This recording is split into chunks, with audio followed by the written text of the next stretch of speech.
Hello സുഹൃത്ത്, നമസ്കാരം. ഇന്ന് മെയ് 10 ലേറ്റസ്റ്റ് കറണ്ട് അഫേഴ്സുമായി ജേഡിസ് കറണ്ട് അഫേഴ്സ്. ഇന്ത്യൻ എയർഫോഴ്സിന്റെ ഒരു വലിയൊരു ഓപ്പറേഷൻ ആണ് ബാംബി ബക്കറ്റ് ഓപ്പറേഷൻ. ഇപ്പോൾ നടന്നുകൊണ്ടിരിക്കുന്ന ഒരു ഓപ്പറേഷൻ ആണ് ബാംബി ബക്കറ്റ് ഓപ്പറേഷൻ. എന്താണ് ബാംബി ബക്കറ്റ് ഓപ്പറേഷൻ? കഴിഞ്ഞ 2 ആഴ്ചയായിട്ട് പേപ്പറിൽ വന്നിട്ടുള്ള ഒരു വാർത്തയാണ്. അതായത് ഉത്തരാഖണ്ഡിലെ നൈനിറ്റാൾ, ഗാഡ്വാൾ എന്ന സ്ഥലങ്ങളിൽ ഉള്ള കാട്ടുതീ. ഒരു ലെവലിൽ വരെയും അത് തീ അണയ്ക്കാൻ സാധിച്ചെങ്കിലും ഇപ്പോൾ അത് വീണ്ടും ജ്വലിച്ചുകൊണ്ടിരിക്കുകയാണ്. പല ഫോഴ്സുകളും ഈ ഒരു കാട്ടുതീ അണയ്ക്കുന്നതിന് വേണ്ടി ശ്രമിക്കുന്നു. അതിൽ ഇന്ത്യൻ എയർഫോഴ്സും ഒരു വലിയൊരു പങ്കാണ് വഹിച്ചുകൊണ്ടിരിക്കുന്നത്. ഇന്ത്യൻ എയർഫോഴ്സ് നടത്തുന്ന ആ കാട്ടുതീ അണയ്ക്കുന്നതിന് വേണ്ടി നടത്തുന്ന ഓപ്പറേഷൻ ആണ് Bambie bucket operation.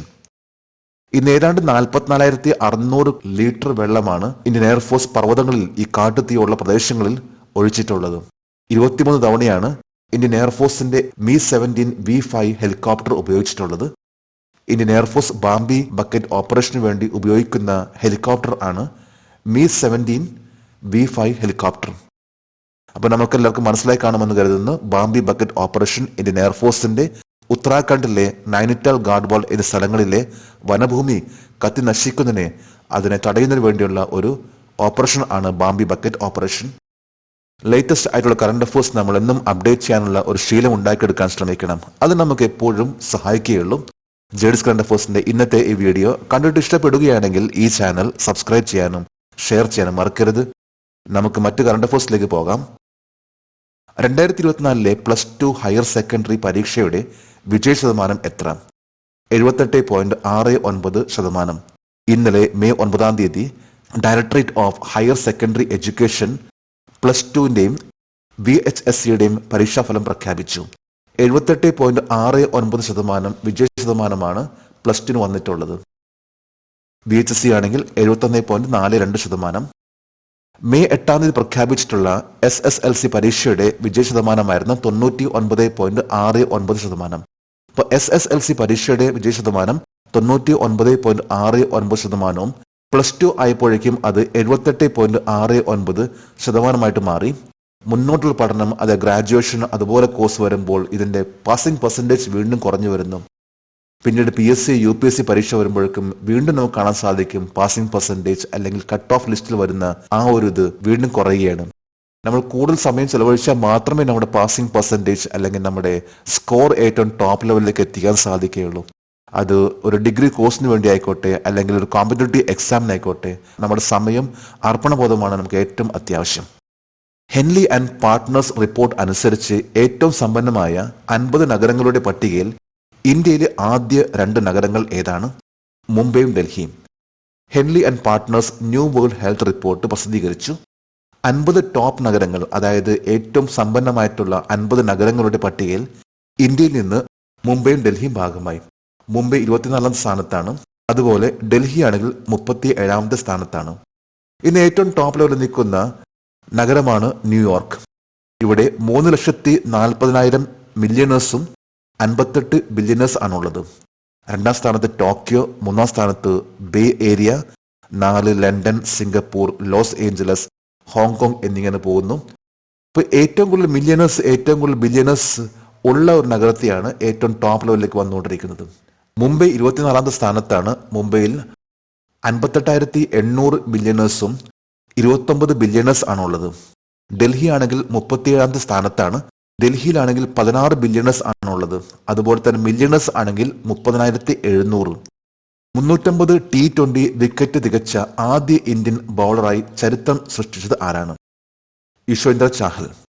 Rajasthan റോയൽസിന്റെ leg spinner ആയിട്ടുള്ള യുസ്വേന്ദ്ര ചാഹൽ 350 T20 വിക്കറ്റ് ആണ് നേടിയിട്ടുള്ളത്. ഇതിലൂടെ ഇന്ത്യയിലെ ആദ്യത്തെ ഒരു ബൗളർ ആണ് 350 വിക്കറ്റ് നേടിയിട്ടുള്ളത്. എന്നാൽ വേൾഡ് ലിസ്റ്റ് പ്രകാരം യുസ്വേന്ദ്ര ചഹൽ 11ാമത്തെ സ്ഥാനത്താണ്. ഏറ്റവും ടോപ്പ് ലെവലിൽ നിൽക്കുന്ന വ്യക്തിയാണ് DJ ബ്രാവോ. 625 വിക്കറ്റ്സ് ആണ് നേടിയിട്ടുള്ളത്. 2ാം സ്ഥാനത്ത് റഷീദ് ഖാൻ. യുസ്വേന്ദ്ര ചഹൽ ആണെങ്കിൽ 11th പൊസിഷൻ ആണ് ഈ ഒരു ലിസ്റ്റിലുള്ളത്. 8 ദിവസത്തെ ആദ്യ കടൽ പരീക്ഷണം നടത്തിയ ഏത് രാജ്യത്തിന്റെ വിമാനവാഹി കപ്പലാണ് ഫിജിയാൻ? ചൈന. ചൈനയുടെ 3ാമത്തെ എയർക്രാഫ്റ്റ് കാരിയർ ആണ് ഫുജിയാൻ. ഇതിന്റെ ആദ്യത്തെ ഒരു കടൽ സവാരിയാണ് ഇപ്പോൾ നടത്തിയിട്ടുള്ളത്. 8 ദിവസത്തെ ആദ്യ കടൽ പരീക്ഷണം ആണ് ഇപ്പോൾ ഫിജിയാൻ നടത്തിയിട്ടുള്ളത്. ചൈനയുടെ 80,000 ടൺ ഭാരമുള്ള മൂന്നാമത്തെ എയർക്രാഫ്റ്റ് കാരിയർ വിമാനവാഹി കപ്പലാണ് ഫ്യൂജിയാൻ. ഫ്യൂജിയാന്റെ ഏറ്റവും വലിയ പ്രത്യേകത എന്ന് പറഞ്ഞാൽ ഇതിൽ ഘടിപ്പിച്ചിട്ടുള്ള ഇലക്ട്രോമാഗ്നറ്റിക് കാറ്റപ്പുൾട്ട് ആണ്.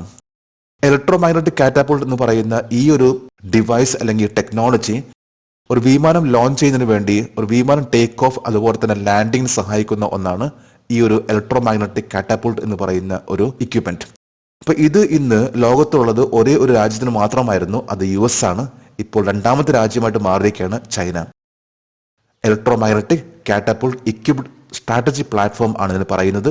ഈ ഒരു സിസ്റ്റം ഘടിപ്പിച്ചിട്ടുള്ള രണ്ടാമത്തെ രാജ്യമാണ് ചൈന. ഇന്നലെ മെയ് 9 ഇന്നലത്തെ കറണ്ട് അഫയേഴ്സിലെ ഒരു ചോദ്യമായിരുന്നു, ബോർഡർ റോഡ് ഓർഗനൈസേഷൻ ഏത് മന്ത്രാലയത്തിന് കീഴിലാണ് വരുന്നത്? ഇതിന്റെ ഉത്തരം ministry of defence.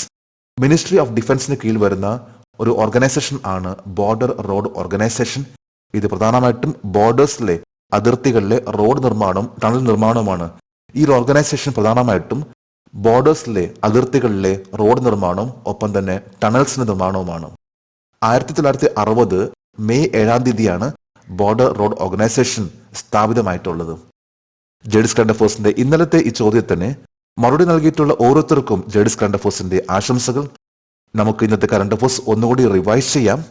2024 +2 higher secondary പരീക്ഷയുടെ വിജയ ശതമാനം എത്ര? 78.69%. ഉത്തരാഖണ്ഡിലെ കാട്ടുതീ അണയ്ക്കാനുള്ള ഇന്ത്യൻ എയർഫോഴ്സ് ഓപ്പറേഷന്റെ പേരെന്താണ്? Bambi bucket operation.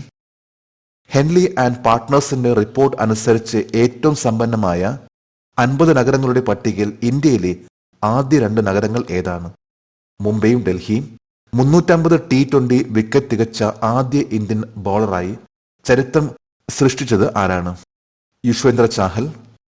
8 ദിവസത്തെ ആദ്യ കടൽ പരീക്ഷണം നടത്തിയ ഏത് രാജ്യത്തിന്റെ വിമാനവാഹി കപ്പലാണ് ഫ്യൂജിയാൻ? ചൈന. ഇന്ന് മെയ് 10 ഇന്നത്തെ കറണ്ട് അഫയേഴ്സിലെ ഒരു ചോദ്യമാണ്, which institution is the regulator of insurance companies? Insurance കമ്പനികളുടെ റെഗുലേറ്റർ ഏത് സ്ഥാപനമാണ്? 3 ഓപ്ഷൻസ് ആണ് നൽകിയിട്ടുള്ളത്. ഈ ചോദ്യത്തിന്റെ ഉത്തരം അറിയാമെങ്കിൽ ഇന്നത്തെ കറണ്ട് അഫയേഴ്സിന്റെ കമന്റ് ബോക്സിൽ രേഖപ്പെടുത്താൻ അഭ്യർത്ഥിക്കുന്നു. നാളത്തെ കറണ്ട് അഫയേഴ്സിൽ ഇതിന്റെ ഉത്തരം ഉണ്ടായിരിക്കും. ലേറ്റസ്റ്റ് ആയിട്ടുള്ള ഓരോ കാര്യങ്ങൾ അറിയുന്നതിന് വേണ്ടിയുള്ള ഒരു ആകാംക്ഷ നമ്മൾ ഉണ്ടാക്കുകയാണെങ്കിൽ, അതുപോലെ തന്നെ നമ്മൾ സമയം കണ്ടെത്തി പഠിക്കാൻ ശ്രമിക്കുകയാണെങ്കിൽ നമുക്ക് തീർച്ചയായിട്ടും ഓരോ പരീക്ഷകളിലും നന്നായിട്ട് പെർഫോം ചെയ്യാൻ സാധിക്കും. നമുക്ക് നാളെ വീണ്ടും പുതിയ കറണ്ട് അഫയേഴ്സുമായിട്ട് കാണാം. Thank you very much.